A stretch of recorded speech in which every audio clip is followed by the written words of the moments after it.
Hello everyone, welcome to chapter 4, the origin of modern astronomy. So up to now we have studied Earth from a modern perspective, understanding its motion, the moon, the sun and how they create the sights we see in the sky. But have you ever wondered how humans first realized that Earth is a moving planet? So, this was a revolutionary idea that overturned an ancient and widely accepted belief that Earth was at the center of the universe. By the early 1500s, many astronomers were questioning this geocentric idea. So, in this chapter, we will explore how Nicholas Copernicus challenged the old theory, how Johannes Kepler discovered the laws of planetary motion, and how Galileo Galilei's observations supported the new model. So, this chapter is not just about the history of astronomy.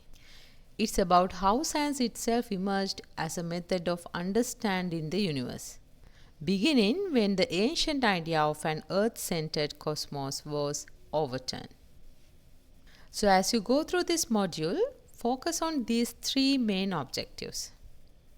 First, you will explore how people from ancient times to the Renaissance thought about Earth's place in the universe. So, think about this. If you believed Earth was at the center, how would you explain the motion of the planets? Next, pay attention to Kepler's laws and Galileo's observations. Notice how they provided evidence for a sun centered model. And finally, consider the bigger picture. So, these discoveries were not just facts, they changed the way humans approach knowledge. So, as you learn, ask yourself how these astronomers' methods compare to how we do science today. Alright, let's move on to the chapter outline. So, here's the roadmap for chapter 4. We will start with Archeoastronomy. Here you will see how did early humans observe the sky. Next, classical astronomy. We will learn how did philosophers explain Earth's place. Then the Copernican revolution. What changed with the sun-centered model? And in planetary motion, we will see how do planets really move. Next, in section 5, Galileo Galilei shows us what he discovered with the telescope. And finally, 99 years that revolutionized astronomy brings it all together. You will see how did these discoveries build modern science. So as you move through each section, pause and reflect on these key questions. They will help you connect the content to the objectives and understand the story of how humans discovered that Earth is a moving planet. Alright, let's start by looking at how astronomy began. Not in textbooks, but in human curiosity. So the first key idea is that astronomy starts with curiosity.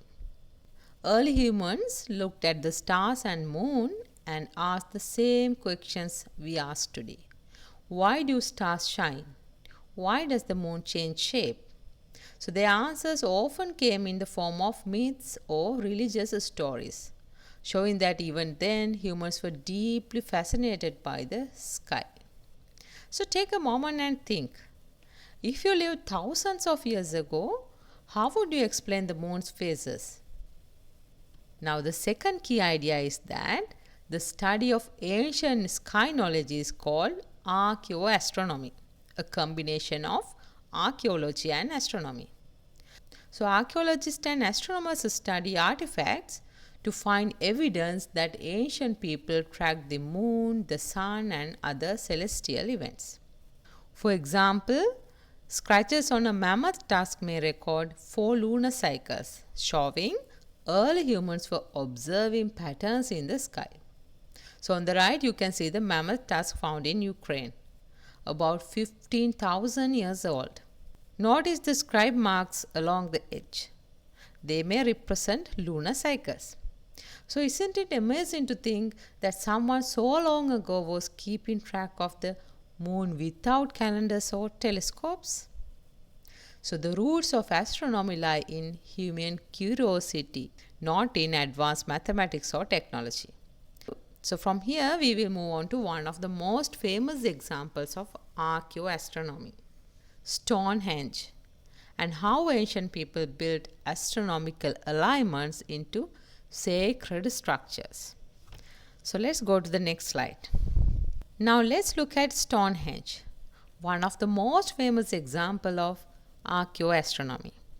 So, this monument shows that ancient people were building structures with the sky in mind. So, the Stonehenge was built in stages from about 3100 to 1600 BCE. So, its first stages included a circular ditch and an avenue leading out to the northeast. So, one of the most important features is the hailstone, which aligns with the sunrise on the summer solstice. Now, pause for a moment and imagine standing in the center of the monument on that day, watching the sunrise perfectly behind that stone. So, Stonehenge also has other astronomical alignments. Some lines point to the most northerly and southerly rising points of the moon. So, scholars debate their purpose. Were they calendars, ceremonial markers, or symbolic connections to the sky? So, we may never know for sure, but it shows how careful ancient people were in observing the heavens. Now, on the right, you can see a photo of Stonehenge along with a diagram showing some of the solar and lunar alignments. Notice the hailstone and the lines indicating possible lunar extremes. So, these alignments were not random. They reflect careful observation over many years. So, Stonehenge is just one example. Astronomical alignments appear all over the world. Finally, let's look at other examples around the world. Astronomical alignments were not just in Europe. They appear globally, showing that humans everywhere were curious about the sky. So in Ireland, the 5,000-year-old passage grave of Newgrange is aligned so that at the winter solstice sunrise, light shines all the way into the central chamber. And in Egypt, the temple of Isis aligns with the rising of the star Sirius, which marked the flooding of the Nile, a critical agricultural event. And in New Mexico, the sun dagger at Chaco Canyon creates a dagger of sunlight across a spiral carved on a cliff during the summer solstice. So on the right, you can see Newgrange illuminated by the winter solstice sunrise and the sun dagger spiral in New Mexico. So these alignments show how ancient people used the sun, moon, and the stars to link structures to important celestial events. So much of the knowledge has been lost. For example, the Mayans created beautiful manuscripts with complex astronomical tables, but most were destroyed. Only 4 survived, all of which show the ability to predict Venus's motion and lunar eclipses. Even with so much lost, these remnants reveal an impressive understanding of the heavens.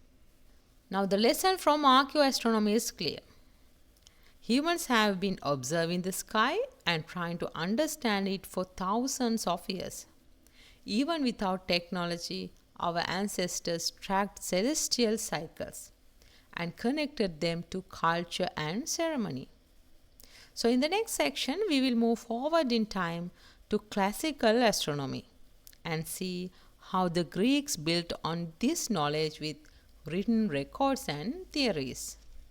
So, in classical astronomy, Greek philosophers like Plato and Aristotle laid the foundation of how humans understood the heavens. So, let's see how their ideas shaped astronomy for centuries. So, Plato believed that the heavens were perfect. Since the sphere was considered the only perfect shape, he reasoned that planets must move in circles at a uniform speed. So this concept called uniform circular motion shaped astronomy for over 2000 years. And Aristotle, Plato's student, placed Earth at the center of the universe. Around Earth, he imagined 55 spheres carrying the moon, planets, and stars. So, this geocentric model became the standard for centuries. And here is a visual representation of the ancient Greek model. Notice the layers of spheres, each carrying a celestial object. The model illustrates both Aristotle's geocentrism and Plato's idea of uniform circular motion.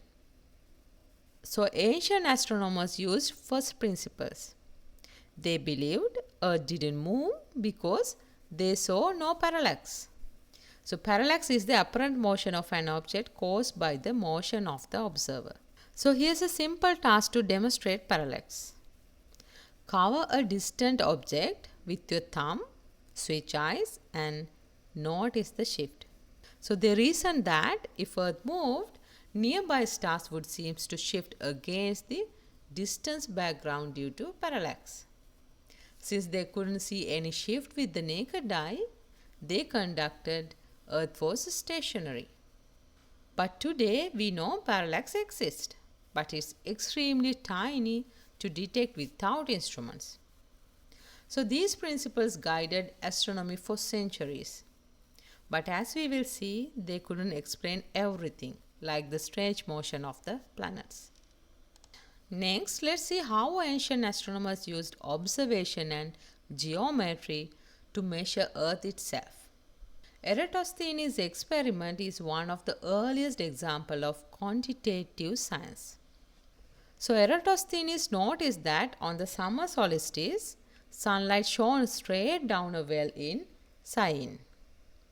However, in Alexandria, the sun was about 7 degrees south of the zenith at the same time. So this small difference in angle gave him the key to calculate Earth's size. Isn't it amazing? So this illustration shows how sunlight reached the bottom of a well in Syene, while in Alexandria the sun was slightly offset. So by measuring this angle and knowing the distance between the two cities, Eratosthenes calculated the size of Earth. Amazing, right? And using the distance between Syene and Alexandria, Eratosthenes applied simple geometry. So he estimated the Earth's circumference at 250,000 stadia and the radius at roughly 40,000 stadia. So depending on which length of a stadium he used, his result was only about 14% off, a remarkable achievement for ancient times. So knowing Earth's size was a major step, but there were still celestial mysteries to solve, like the strange motion of the planets. Now, before Ptolemy, astronomers struggled to explain why planets sometimes move backward, which is called retrograde motion. So let's break down what retrograde motion looks like. So planets generally drift eastward across the night sky, but sometimes they appear to reverse direction and move westward temporarily. So this backward motion is called retrograde motion, and it puzzled ancient astronomers for centuries. Remember, ancient astronomers believed planets move in perfect cycles around the Earth. So retrograde motion didn't fit this idea.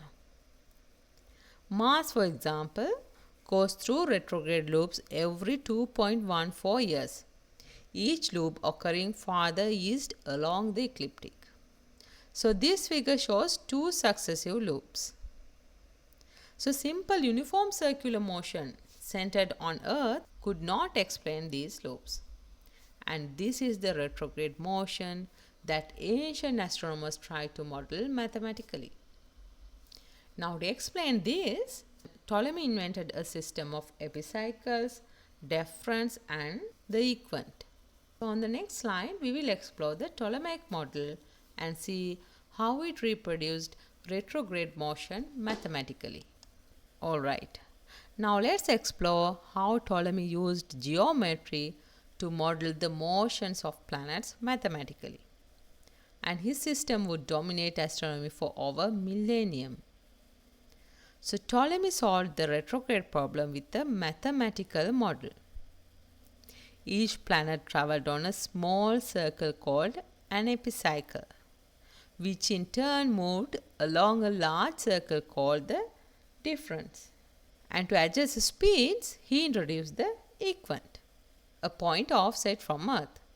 That means he supposed that Earth was slightly off center and that the center of the epicycle moved such that it appeared to move at a constant rate as observed from a point called the equant.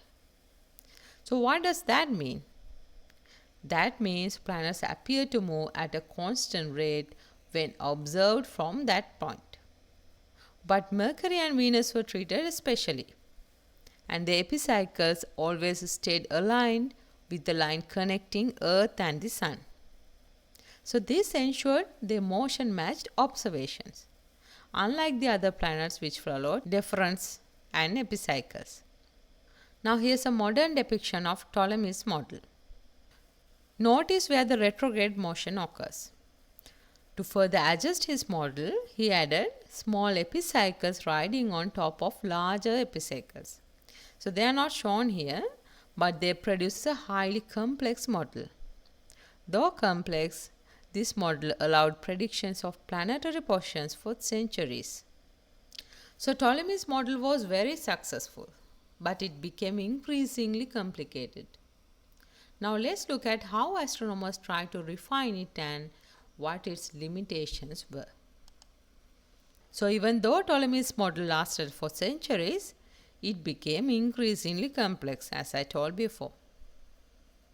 Now let's see why it was both a triumph and a limitation of classical astronomy. So initially, Ptolemy's model predicted planetary motion reasonably well. But over time, astronomers added more epicycles, sometimes nearly 100, to improve accuracy. And this shows how a model can remain useful even when its underlying assumptions are wrong. Now, this illustration shows the Ptolemaic model of the universe was geocentric and based on uniform circular motion. Notice here that Mercury and Venus follow in the Earth-Sun line while other planets trace complex epicycles. So it's easier to see why astronomers eventually sought a simpler heliocentric explanation. Now to make Ptolemy's complex system more practical, a team of astronomers in the mid-13th century, supported by King Alfonso X of Castile, created the Alphonsine tables. And these tables simplified the calculations of planetary positions based on the Ptolemaic system. So think of them as a computational tool that allowed astronomers to predict the planet's location without manually adjusting dozens of epicycles. But despite its success, the Ptolemaic system was fundamentally wrong. The universe is not geocentric, and the planets do not move in perfect cycles at uniform speeds. So over time, small errors built up, highlighting the need for a new model. Therefore, next, we will move from classical astronomy to the Copernican revolution, where the heliocentric model replaced the geocentric system and simplified our understanding of planetary motion.